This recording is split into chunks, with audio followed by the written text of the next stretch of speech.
How long does it take to get out of the shadow of a famous compatriot? Several years, if the shadows are as large as those cast by Roger Federer and Martina Hingis. Until Stan Wawrinka became a reliable threat at the slams and a permanent member of the top 10, he could never quite escape the Federer phantom.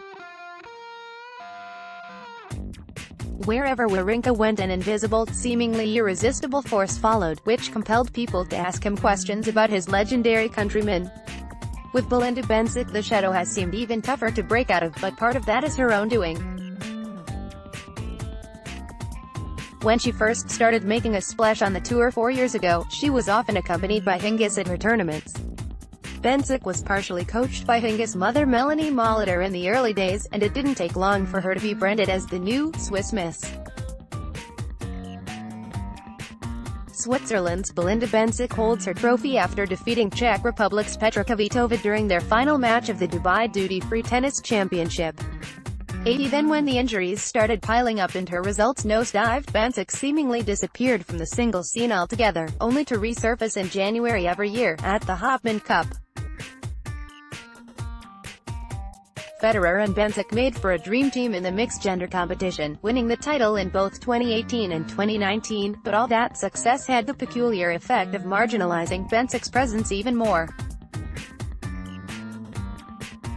Many believed she was just the secondary component of the Federer and X team, and served only as a foil to Federer's genius. So it was surprising, and more than a little heartwarming, to see Bencic finally get back to her 2015 level of tennis this week in Dubai. The odds were heavily stacked against her, but Bencic came through unscathed, in the process defeating 4 top 10 opponents in a row: Martina Sabalenka, Simona Halep, Alina Svitolina and Petra Kvitova. Bencic played 6 matches in total and won them all, in sharply contrasting styles. In some matches she escaped by the skin of her teeth, and in some she was barely challenged. But through them all there was one thing that stood out: when Bencic's game is on, there's not much anyone can do to counter it. The 21-year-old doesn't have nearly as much power as the Kvitovas and Sabalenkas of this world, and she isn't quite as quick as the Haleps and Svitolinas either. But what she does have, and what most others lack, is a relentless commitment to take the ball on the rise. Bencic rarely backs off behind the baseline in neutral rallies, and hits more than her fair share of half volleys. She uses the pace of the incoming ball both with her return and her stock ground strokes, taking time away from her opponents like very few can. What's even more remarkable is that she can effortlessly change direction while hitting on the up. That makes her down-the-line drives off both wings truly devastating. All of her opponents this week were left lunging in despair whenever the pattern of a cross-court rally was broken up, often without warning. The timing in her ground strokes does remind you a bit of Hingis, but that's where the comparison should stop. Hingis was all about cunning variations and carefully constructed chess-like points, while Bencic relies more on the modern template of hitting the ball out of the opponent's reach with pace. Except that she doesn't muscle her shots like the power hitters do. Instead, she uses precise timing and placement to get instant, and more efficient, results. However, anything that gives you quick and easy rewards is bound to involve a great deal of risk, and Bencic's style of play is teeming with risk. While she showed in Dubai that she has the necessary hand skills to power through 6 matches in a row, her high-wire play makes it easy to understand why it has taken her so long to get back to her pre-injury level. You need the precision of a surgeon and the focus of a sharpshooter to do what Bencic does. Even a small miscalculation can send the ball sailing high into the stands, and your chances of winning down into the drain. A couple of her opponents this week, Sabalenka and Kvitova, are known for suffering wild mid-match fluctuations in their level of play, but it was Bencic who outdid them both in that regard.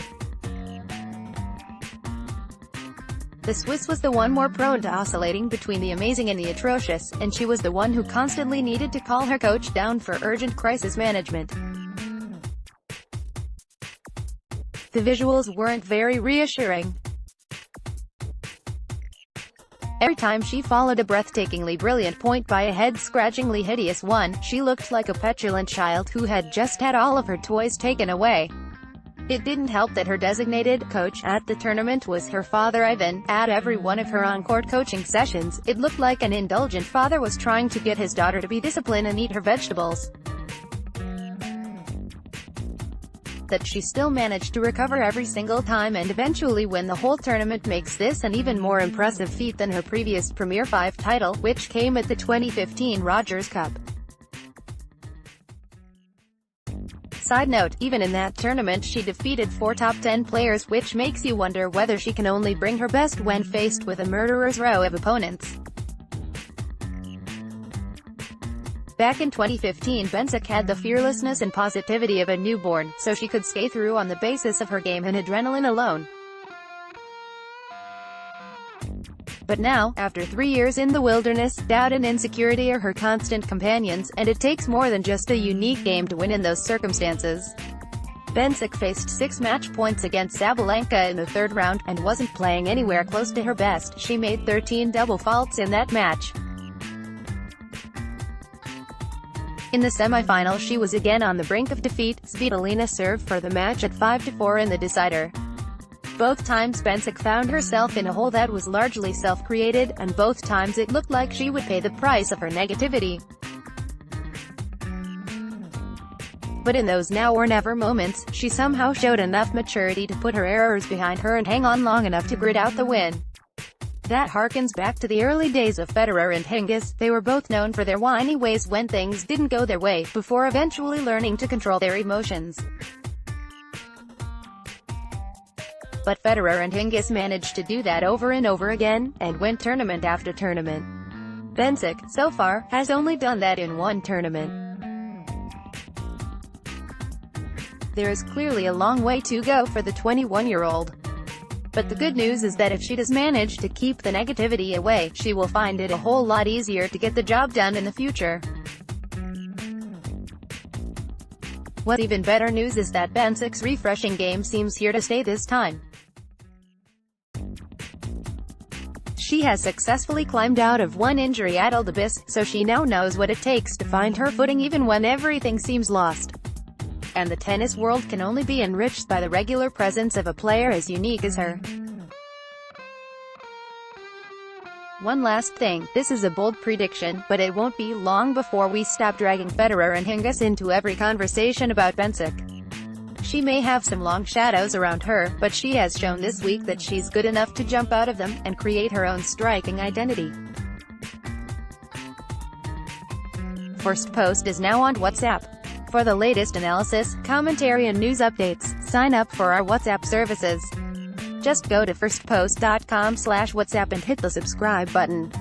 Updated date, February 24, 2019, 10 hours 33 minutes and 7 seconds IST.